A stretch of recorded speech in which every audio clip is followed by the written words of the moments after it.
दोस्तों, एक तरफ पीएम मोदी कैमरों की फौज अपने साथ लेकर चलते हैं, फिर कैमरे से इतना क्यों डर गई सरकार? क्या सरकारी आदेश आया है जिसने सवाल खड़ा कर दिया है कि अगर पीछे नहीं हटे, अगर डरे नहीं तो कोकरोच जनता पार्टी की लीडरशिप को, उनके समर्थकों को गिरफ्तार किया जाएगा। और गिरफ्तारी के सवाल पर कोकरोच जनता पार्टी का जवाब क्या सामने आया है वो भी आपको सुनाएंगे। यह पूरा मामला हिपोक्रेसी को दिखाता है। एक तरफ पीएम मोदी की कदमताल के साथ चलता है कैमरा, गाड़ी में बैठेंगे तो कैमरा साथ होता है, रोड शो होता है तो कैमरा दिखाता है, आगे कैमरा पीछे कैमरा, ड्रोन का भी इस्तेमाल होता है। इसके बाद प्लेन से जब विदेश यात्रा की उड़ान भरते हैं तब भी कैमरा साथ जाता है। कैमरा दिखाता है कि पीएम मोदी जब मंदिर में जाते हैं तो कैसे फोटोशूट होता है।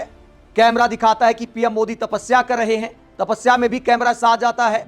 इसके बाद पीएम मोदी कैसे चलते हैं, कदम ताल के साथ कैमरा चलता है। कैमरा दिखाता है कि पीएम मोदी शेर की तरह चलते हैं, पीएम मोदी कैसे हाथ मिलाते हैं, पीएम मोदी कैसे हक करते हैं। कैमरा दिखाता है कि विदेशों में कैसे मोदी मोदी होता है। और इसे जलवा बताते हुए कैमरे के सामने मोदिया बिंद का चश्मा लगाकर हमारे टीवी एंकर कहते हैं, इसे कहते हैं 56 इंच का सीना। लेकिन जब देश की जनता, देश के छात्र कैमरा लेकर हकीकत दिखाने लगे कि मामला 56 इंच तो छोड़िए, 16 इंच का भी रिपोर्ट कार्ड नहीं है, तो फिर 56 इंच वालों की सरकार ने क्या आदेश जारी कर दिया, वो आदेश आपको पढ़कर सुनाएंगे और उसका विश्लेषण करेंगे। पहले एक और मजाकिया इवेंट आपको बताते हैं। बातें की जाती कि हम विश्वगुरु हो गए हैं, ऑनलाइन परीक्षाएं होने लगी हैं, लेकिन दुनिया में मजाक बन जाता है। बॉम्बे हाई कोर्ट में क्लर्क की भर्ती के लिए टाइपिंग की परीक्षा थी, कंप्यूटर पर परीक्षा देनी थी। उसके बाद क्या होता है, अभिजीत दिपके क्या खुलासा करते हैं कि परीक्षा के बाद छात्रों को धरना देना पड़ता है। पूरा मामला क्या, जरा सुनिए। अभी इन स्टूडेंट्स ने मुझे बताया कि इनकी सुबह हाईकोर्ट की एग्जाम थी और जैसे ये लोग एग्जाम देने बैठे तो पता चला कि किसी का माउस ने काम कर रहा है, किसी का कीबोर्ड ने काम कर रहा है, और 10 मिनट के अंदर majority of the students log out हो गए और उसके बाद सबको फेल कर दिया गया। तो ये तो इन बच्चों का फेलियर नहीं, ये सिस्टम और सरकार का फेलियर है जो ऑनलाइन एग्जाम नहीं ले पा रही है। उसके बावजूद भी इतने सारे जो यहाँ पर सैकड़ों बच्चों को एक साथ फेल कर दिया इन लोगों ने। और जब इन लोगों ने कंप्लेन करी जो अथॉरिटीज है अंदर, तो अथॉरिटीज ने कहा कि इन बच्चों में अक्ल नहीं, एग्जाम कैसे दी जाती है। तो अथॉरिटीज में इतनी ज्यादा अक्ल है इन बच्चों से, तो अपनी अक्ल का थोड़ा इस्तेमाल करते, पहले से अच्छे कंप्यूटर्स लगा देते, पहले से ही फंक्शनिंग कीबोर्ड लगा देते, पहले से ही जो सर्वर है वो ठीक कर देते। अगर इनमें इतनी ज्यादा अक्ल है तो। और अभी स्टूडेंट्स के साथ बहुत दूर दूर से स्टूडेंट्स आए, पूरे महाराष्ट्र भर से स्टूडेंट्स ये एग्जाम देने आए थे। अभी मैंने बात करी तो कोई अमरावती से आया, कोई बीड से आया, कोई लातूर से आया है, अंबेजोगाई से आया है। तो ये बच्चे कहाँ जाएंगे, अब क्या करेंगे? ये क्या ऐसे ही फेल का सर्टिफिकेट लेकर अपने घर जाएंगे? क्या बोलेंगे घर पर जाकर? कोई बता रहा है 6-6, 7-7 महीने से प्रिपेयर कर रहे थे एग्जाम के लिए, अब घर जाकर क्या दिखाएंगे मुंह बाप को कि मैं फेल हो गया एग्जाम में, और एग्जाम में क्यों फेल हो गया? सर्वर काम नहीं कर रहा था।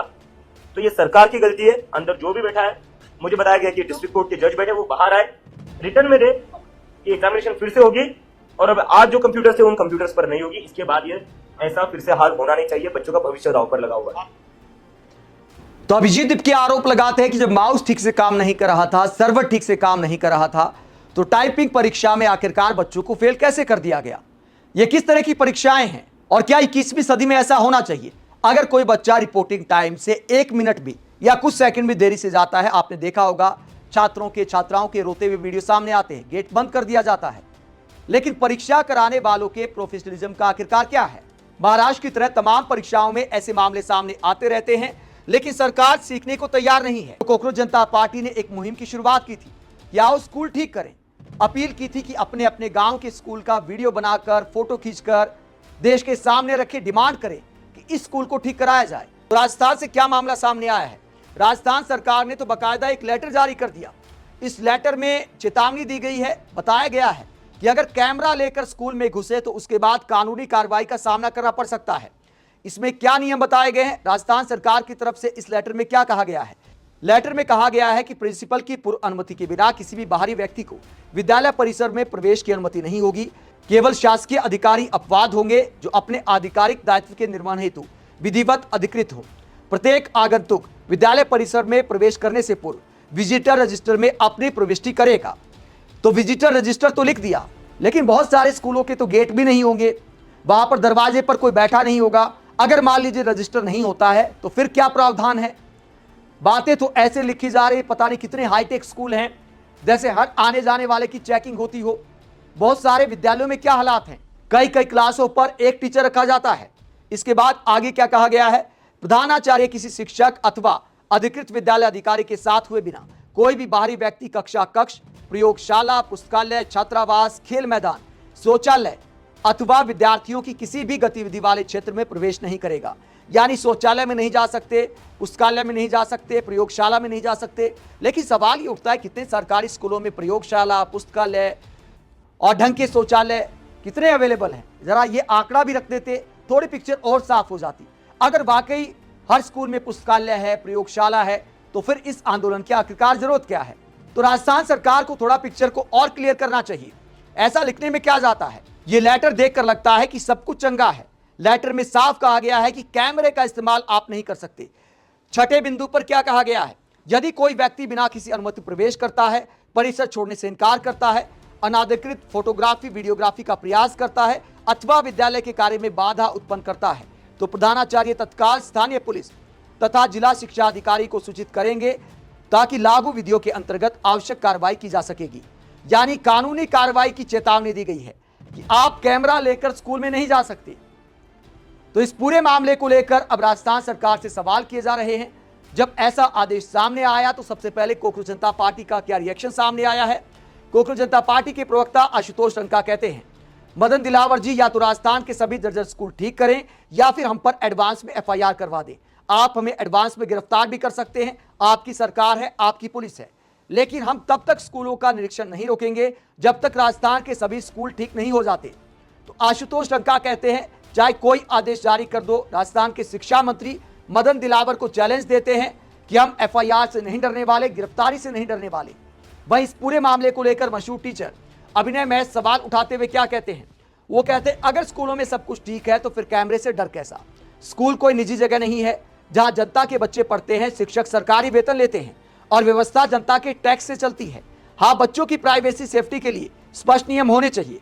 किसी बच्चे का चेहरा बिना जरूरत सोशल मीडिया पर डालना गलत हो सकता है, लेकिन इसका समाधान ये कैसे हो गया कि स्कूल की बदहाली, टूटी छत, खाली क्लास, शिक्षकों की कमी या व्यवस्था की लापरवाही दिखाने के लिए भी पहले उसी व्यवस्था से अनुमति लो जिस पर सवाल उठाना है। गलत वीडियो बनाने वाले पर कार्रवाई कीजिए, बच्चों की प्राइवेसी के नियम बनाइए, लेकिन कैमरा बंद करवाकर कमियां छिपाना समाधान नहीं है। स्कूल की तस्वीर सुधारिए, तस्वीर खींचने वाले से मत डरिए। तो जो सरकार लगातार तस्वीर पर चलती है, ये गाना गाते रहते हैं मोदी सरकार के मंत्री और खुद पीएम मोदी एक तरह से, तू खींच मेरी फोटो, तू खींच मेरी फोटो। उन्हें फोटो खींचने से आखिरकार इतना डर क्यों लग गया?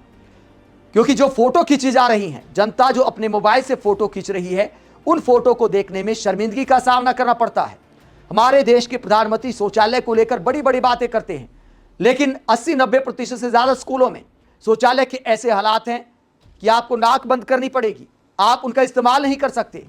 तो हमारे देश के जो गरीब बच्चे हैं, छात्र हैं या छात्राएं हैं, क्या बेटियां इन शौचालय का इस्तेमाल कर सकती हैं? क्या देश के प्रधानमंत्री, राजस्थान के मुख्यमंत्री इसका जवाब दे सकते हैं? या किसी भी राज्य में कोई भी मुख्यमंत्री क्यों ना हो, ज्यादातर राज्यों की यही हाल है, चाहे बीजेपी शासित राज्य हो, चाहे कांग्रेस शासित राज्य हो, किसी भी दल की सरकार क्यों ना हो, ज्यादातर राज्यों में ऐसे ही हालात है सरकारी स्कूलों के। ऐसे में कैमरे पर बैन लगाने की बजाय हालात को सुधारना चाहिए और दिखाना चाहिए कैमरे के सामने कि देखिए हमने कैसे काया पलट कर दिया। इसे कहते 56 इंच का सीना, इसे कहते मोदी है तो मुमकिन है। जब ये नारा दिया जाता है कि मोदी है तो मुमकिन है, तो कैमरे बैन करने की नौबत आखिरकार क्यों आ गई? जहां तक कैमरे पर बच्चों की शक्ल आने की बात है, देश के प्रधानमंत्री कई बार खुद बच्चों के साथ फोटोशूट करते हैं, बच्चों के साथ वीडियो बनाते हैं, उसे भी तो सोशल मीडिया पर डाला जाता है। तो बच्चों के भले के लिए, उनके सरकारी स्कूल सुधारने के लिए अगर कैमरे का इस्तेमाल हो रहा है तो सरकार इतना क्यों डरती है? आप इस पूरे मसले को लेकर क्या सोचते हैं? कमेंट बॉक्स में अपनी राय जरूर दें, साथ ही चैनल को सब्सक्राइब भी करें। नमस्कार।